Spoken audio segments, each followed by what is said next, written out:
Some stories, you don't choose them. They choose you, demanding to be told. I never thought I'd be telling a story like this, but here we are. This is a tale that will do more than touch your heart. It will take hold of it. It's a reminder that even when the world tries to break us, the human spirit has a resilience that can defy the deepest darkness. Our story begins in a place where the earth breathes with its people. A small Nigerian village where the morning sun paints the sky in gold. This is the world that shaped a little girl named Adana. Her journey starts here, not in sorrow, but in a cocoon of love so complete she couldn't imagine it ever ending. You see, Adana wasn't always alone. She had a father whose laughter was as deep as the river, and a mother whose songs could soothe any worry. They were farmers, their hands calloused from working the red earth, but those same hands were always gentle with her. I remember her father lifting her onto his shoulders, her small hands in his hair as she surveyed their small plot of land like a queen. Her mother would watch them, a smile on her lips, humming a tune the wind carried across the fields. Her childhood was woven with the scent of evening meals on open fires and the comfort of her mother's arm as she drifted off to sleep. But life, in its cruel unpredictability, can unravel everything. It began as a whisper, a shadow falling over the village, a cough that lingered, a fever that wouldn't break. A terrible illness moved silently from hut to hut, a phantom thief stealing life and laughter. Fear became the air they breathed. The village healers worked tirelessly, but this was a sickness beyond their knowledge. Adana watched it all with wide, uncomprehending eyes. She saw the strength drain from her father, the light dim in her mother's eyes. The hands that had once lifted her so high could now barely lift a cup. The voice that had sung her to sleep was now a pained whisper. And then, silence. The songs stopped. Adana's parents. They didn't make it. The entire village, cloaked in a shared, heavy grief, came out to pay their respects as two new mounds of red earth marked the landscape. Amidst the crowd there was Adana, a tiny figure in black standing between those two fresh graves. She wasn't crying, not yet. She was just still, as if her own heart had stopped. Her entire world, everything she had ever known, had crumbled to dust. After the mourners left, Adana's relatives gathered. The air was thick with grief and a new, pressing anxiety. They discussed her fate in hushed, worried tones. These were not cruel people. They were her family, but they were also people pushed to their limits. Another mouth to feed is a heavy burden, one uncle murmured. My own children barely have enough. Adana sat apart, clutching a small wooden doll her father had carved, hearing these fragments. Each word was a small stone, adding to the crushing weight on her shoulders. She wasn't just an orphan, she was a problem to be solved. In the days that followed, Adana tried to earn her keep. She would follow the others to the fields, trying to lift a hoe that was nearly as tall as she was. The adults would watch with pity. The world of childhood, with its games and secrets, was now a foreign land. While other kids chased each other through the village square, their shrieks of joy echoing, she was always on the outside looking in. Life became a daily, grinding battle. The simple act of fetching water was a monumental task. The clay pot was almost as big as she was. She'd wrap her thin arms around it, muscles straining, and take 2 faltering steps before stumbling, spilling half the precious water. She would push herself up, wipe her face, and start all over again.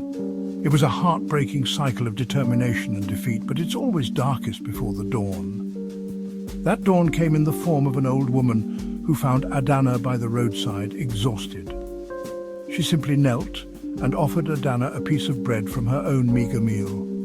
She gave her a gentle smile. Sometimes that's all it takes to keep hope alive. Adana started going to school, but it was another battlefield. Her clothes were worn out, patched up. The other kids could be cruel. But there was this teacher. She saw past the ragged clothes. She saw the fierce intelligence in Adana's eyes and showed her kindness, gently placing a hand on her shoulder. At night, in the solitude of her small, empty hut, Adana studied by the flickering light of a tiny lantern. Those books were her escape and her promise of a different future. That girl had determination, let me tell you, but her trials were far from over. One night, a storm of incredible fury hit the village. It was bad, really bad. Adana's little hut couldn't stand up to that kind of force. The roof started leaking, then with a terrifying groan, a section collapsed, sending mud and leaves crashing to the floor. Adana huddled in the corner as the storm raged around her and within her. I saw Adana the next morning, standing amidst the wreckage. The storm had taken the last thing she had. She picked up her broken wooden doll from the mud, its painted smile now a sad, cracked line. Then, with a resolve that would shame most adults, she began to work. She started dragging heavy, waterlogged branches, trying to piece together a frame. It was an impossible task. Some neighbours came to help, but everyone has their own storm damage to fix. They did what they could and left. And there she was again, alone. A small girl, waving goodbye before turning back to face the impossible task of rebuilding her world one broken piece at a time. The immense weight of her grief and the daily struggle for survival finally took their toll. Adana fell gravely ill. It wasn't just a simple cold. It was a deep, soul-crushing exhaustion that turned into a raging fever. She lay on her mat, the world a blurry, nightmarish haze. For an orphan with no one to call their own, a serious illness was more than just a sickness. It was a potential death sentence. Who would bring her water? Who would check on her? The fear was a cold knot in her stomach, even colder than the shivers that racked her small body. But just as despair began to set in, a familiar figure appeared in the doorway. It was the kind old woman, the village elder. She didn't just drop off medicine and leave, she stayed. She became a guardian, a protector against the encroaching darkness. She brewed pungent, steaming teas from roots and leaves she'd gathered in the forest at dawn. She spoke to Adana in a low, soothing voice, telling her ancient stories of resilience. It wasn't just medicine she was administering, it was hope, spoonful by spoonful. Slowly, day by day, the fever receded. The world sharpened back into focus. For Adana, watching the elder's wrinkled hands crush herbs was like witnessing a quiet, powerful ritual of healing. It was a slow, gentle miracle, woven from kindness and ancient knowledge. Adana's recovery was more than just physical. It was a reawakening of her spirit. The elder's selfless care taught her a profound lesson about community and connection. As strength returned to her limbs, a powerful sense of purpose grew in her heart. She didn't just repay the kindness, she absorbed it. She started by fetching water, her steps still a little unsteady. Soon, she was gathering firewood and listening intently as the elder identified different plants, learning the very knowledge that had saved her life. A silent understanding passed between them, a bond deeper than blood. With her body healed, her soul began to create. As she worked, melodies would bubble up inside her, songs about the sun on her face, the coolness of the water, the kindness of a stranger. Then came the images. One day after the cooking fire died down, she picked up a piece of charcoal. On the smooth mud wall of her hut, her hand began to move. She drew the face of the old woman etched with wisdom. She drew her parents, their faces soft and smiling as she remembered them. The charcoal became her voice. The walls, the flat stones by the river, even the bark of trees became her diary, a way to process the grief, the fear, and the burgeoning hope that filled her heart. The annual Harvest Festival was the biggest event of the year, a vibrant explosion of music, dance, and feasting. Everyone had a role. Adana watched the preparations from the periphery, a familiar ache of loneliness returning. She was the girl with no family, no farm, no craft to contribute. What could she possibly offer? But then, as she sat in her hut, surrounded by the silent stories on her walls, a new feeling began to stir. It was a flicker of an idea, both terrifying and exhilarating. These drawings, they were her harvest. They were her story. With trembling hands and a heart pounding with courage, she gathered her work and walked into the heart of the celebration. A hush fell over the people nearest to her. She found an open space and began to lay out her drawings. One by one, villagers drifted over. They saw not just sketches, but a life unfolding.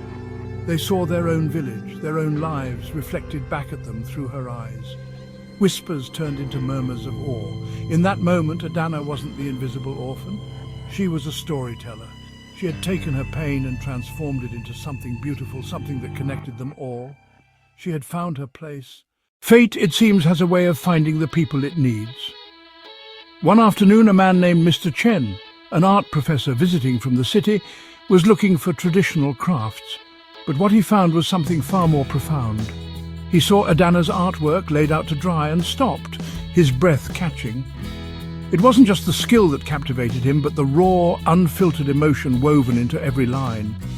He saw her grief, her loneliness, but also her fierce, unyielding hope. He was blown away, recognizing a voice that desperately needed a larger stage. He sought her out, learning her story from the villagers and the kind old woman who had become her guardian. Moved by her resilience, Mr. Chen knew he couldn't just walk away. This wasn't just about talent, it was about justice. He made an offer that would crack her world wide open, a full scholarship to a prestigious art program in the city. It wasn't just a chance to study, it was a lifeline, a key to a future she had never dared to imagine. Can you imagine the turmoil in her young heart? This girl, whose entire world was the red earth of her village, was suddenly being offered the metropolis. The fear was immense. How could she leave the only home she'd ever known, the old woman who was her anchor? But the old woman with the wisdom of ages took Adana's hands. "A bird is not meant to stay in the nest forever," she said softly. "Your wings are strong, my child. You must fly and show them the heart of our village. We will be here."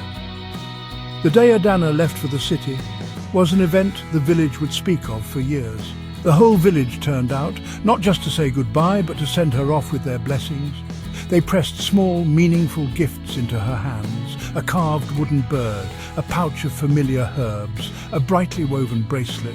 She hugged that kind old woman, her surrogate grandmother, clinging to her as if to memorize the feeling of safety and love. "I promise I'll come back one day. I'll use what I learned to help our village, just like you've all helped me." Adana was brave. She left everything familiar behind for a chance at something greater. As the bus rumbled away, she watched her world shrink into a memory. With each mile, the familiar red dust gave way to paved roads, a terrifying and exhilarating blur.